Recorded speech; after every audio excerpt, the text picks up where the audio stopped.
अस्सलाम वालेकुम। मेरा नाम मोहम्मद शुएब है और आप देख रहे हैं शेब बिटकॉइन यूट्यूब चैनल। आज के दिन मेरा टॉपिक क्रिप्टो मार्केट की अपडेट देना है, बिटकॉइन और इथेरियम का एनालिसिस करना है। उसके अलावा मार्केट के रैंडम टोकन्स को और अपडेट्स को डिस्कस करेंगे। सबसे पहले यहाँ पर बीटीसी का चार्ट मेरे पास ओपन है और बीटीसी के चार्ट में कल के दिन मैंने आपको बताया था कि यहाँ तक मार्केट आ सकती है। 4 आवर के टाइम फ्रेम में मैंने आपके साथ ये चीज़ शेयर की थी कि यहाँ पर हमारे पास ओवरसोल्ड की कंडीशन में आ चुकी है। आप यहाँ पर एंट्री ले सकते हैं। तो यहाँ पर जो है अब जो है हमारे पास जो पंप आया था यहाँ पर आने के बाद ऑलमोस्ट यहाँ पर 9% 10% का पंप आया बिटकॉइन में, और उसके बाद जो है बिटकॉइन ने दोबारा से करेक्शन ले ली। और अब अगेन देखें तो यहाँ पर 4 आवर में हमें जो है बिटकॉइन 33 यानी कि ऑलमोस्ट ओवरसोल्ड की कंडीशन में नज़र आ रहा है। लेकिन यहाँ पर मार्केट थोड़ी रिस्की है, तो आपने फ़िलहाल ट्रेडिंग से अवॉइड करना है। अगर यहाँ आपको RSI 20-25 के बीच में मिलती है तो फिर आप मार्केट में रिस्क ले सकते हैं। सही है। अच्छा, यहाँ पर करंट सिचुएशन पर बात करें तो करंट सिचुएशन में बिटकॉइन ने इस ट्रेंड लाइन को जो फॉलो कर रहा था बीटीसी, तो यहाँ पर इसको ब्रेक कर दिया था और ब्रेक करने के बाद यहाँ पर रीटेस्ट भी ले लिया है। तो इस रीटेस्ट का ये हो सकता है कि ये वाला लेवल अगर ब्रेक होता है हमारे पास, लास्ट टाइम ऐसा हुआ था कि जो लिक्विडिटी ली गई थी यहाँ पर 59,000 के करीब लिक्विडिटी ली थी, तो बिटकॉइन इससे भी मज़ीद नीचे जा सकता है। फिर हमने डेली क्लोजिंग देखनी है कि डेली क्लोजिंग कहाँ होती है। अगर डेली क्लोजिंग इसी एरिया से ऊपर ऊपर होती है तो फिर हमारे पास एक चांस होगा कि बिटकॉइन बुलिश रह सकता है।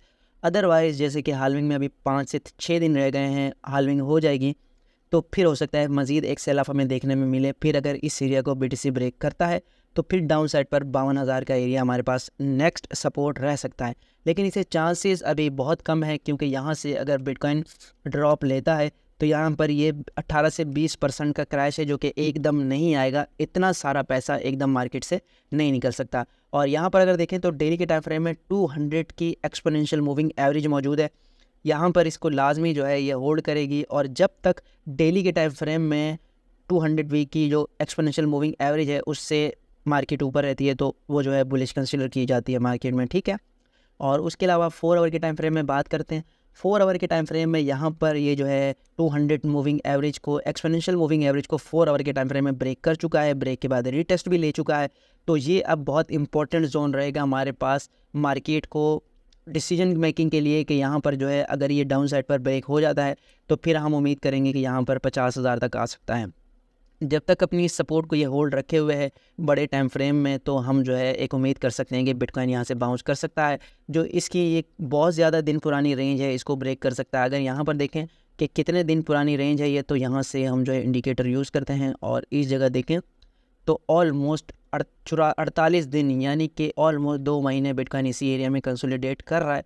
तो देखते हैं ये एक्यूमुलेशन जोन है या डिस्ट्रीब्यूशन जोन है। डिस्ट्रीब्यूशन जोन वो होता है जहाँ पर जो है बड़े वेल सेल करते हैं रिटेल को और उसके बाद मार्केट डंप हो जाती है।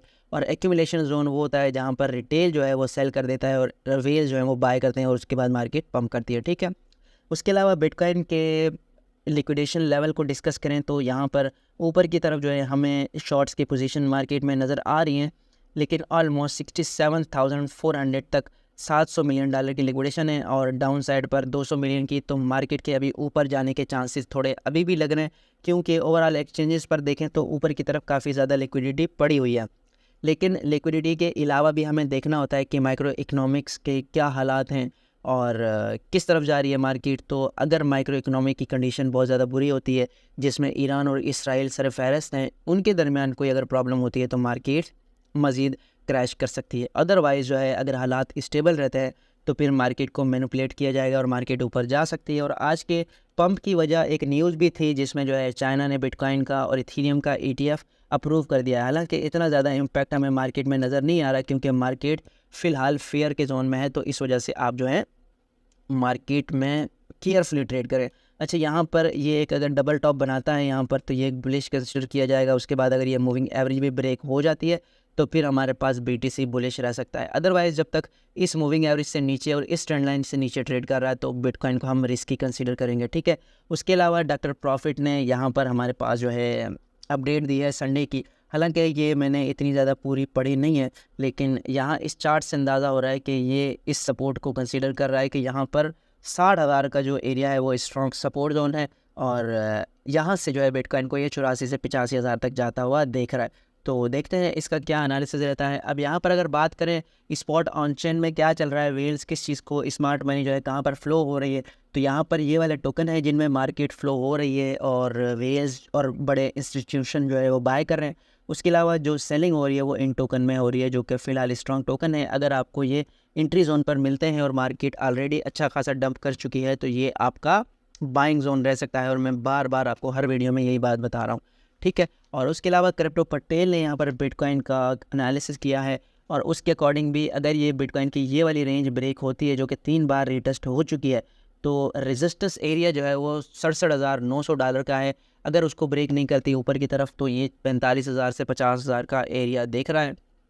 और ये अगर आ भी जाता है तो आपने बिल्कुल मार्केट में ऐसा नहीं करना कि आप सब कुछ सेल करके मार्केट से आउट हो जाए। ये आपके लिए एक अपॉर्चुनिटी होगा, यहाँ पर लाजमी आप जो है बाइंग करें जो पैसा आपके पास मौजूद हो। हाँ, याद रखें आपने किसी से उधार नहीं लेना। जो आपके पास आपका ज़ाती पैसा मौजूद हो, वो आपकी ज़रूरत नहीं होनी चाहिए, वो आपकी गैस का बिल, बिजली के बिल का पैसा नहीं होना चाहिए। वो आपका ऐसा पैसा होना चाहिए जो आप स्टक कर सकें 6 से 8 महीने के लिए, तो आपको उसकी ज़रूरत ना हो, तो वो पैसा डालकर आप इसमें अच्छा खासा प्रॉफिट बना सकते हैं और एक ऐसी गोल्डन एंट्री ले सकते हैं जो आपको लॉन्ग टर्म में अच्छा खासा फ़ायदा दे सकती है। अच्छा, फ्रैक्स शेयर का ये माइक्रो चार्ट है, और क्रिप्टो बुलेट नाम का इस चैनल है जिसके 1,15,000 फॉलोअर हैं, और इसकी फॉलोइंग में भी बहुत अच्छे लोग हैं। इसके अकॉर्डिंग याद रखें, मेरा ये कोई फाइनेंशियल एडवाइस तो है नहीं आपके लिए, और ना मैं आपसे प्रॉफिट शेयर करता हूँ, मैं अपना ओपिनियन शेयर करता हूँ आपसे। तो ये मेरे ख्याल हिसाब से प्रोजेक्ट जो है काफ़ी बुलिश है, और इसने कहा है कि I am very bullish on this one and will good bet on the upcoming bull run 2024-2025 my preferred bye zone $4 and $2.7, यानी कि $4 से $2.7 तक इसकी रिकमेंडेशन है कि आप इसको बाय करें। और मिल जाता है तो आप 1 टोकन 2 टोकन जितना आपके पास फंड हो उसके हिसाब से इसको बाय करें। इसका माइक्रो टारगेट 240 है, लेकिन अगर ये $40 पर भी जाता है तो आपका तो 10x हो जाएगा। तो उस हिसाब से फिर आपने इसमें रिस्क लेना है, और जहाँ पर आप इससे प्रॉफिट टेकिंग करना चाहे तो प्रॉफिट टेकिंग भी कर सकते हैं। हाँ, शॉर्ट टर्म ये वोलेटाइल रह सकता है। बिलफर्ज आपने $4 पे बाय किया तो ये 2 पे चला गया, 2 पे किया तो 1.5 पे चला गया, तो इस तरह की टेंशन आपने नहीं लेनी होती लॉन्ग टर्म में, ठीक है। और लास्ट में यहाँ पर कॉइनबेस ने ये जो है कमर्शियल रिलीज़ किया है हाल्विंग के हिसाब से बिटकॉइन का, और यहाँ पर देखें तो इन्होंने ईयर्स मेंशन किए हैं। जैसे जैसे बिटकॉइन के साल बढ़ते गए, तो पहले साल जब 2013 में बिटकॉइन था तो एक पिज़्ज़ा उससे ख़रीद सकते थे, और फिर यहाँ पर 2024 में कितने पिज़्ज़ा हम ख़रीद सकते हैं वो यहाँ पर आपको तस्वीर में नज़र आ रहा है। और हाल्विंग के सिर्फ 5 दिन रह गए हैं, तो आपने बिटकॉइन को केयरफुली ट्रेड करना है। ये आज की वीडियो थी। उम्मीद है कि आज की वीडियो भी आपके लिए इन्फॉर्मेटिव रही होगी। मिलते हैं अपनी नेक्स्ट वीडियो में। अल्लाह हाफिज़।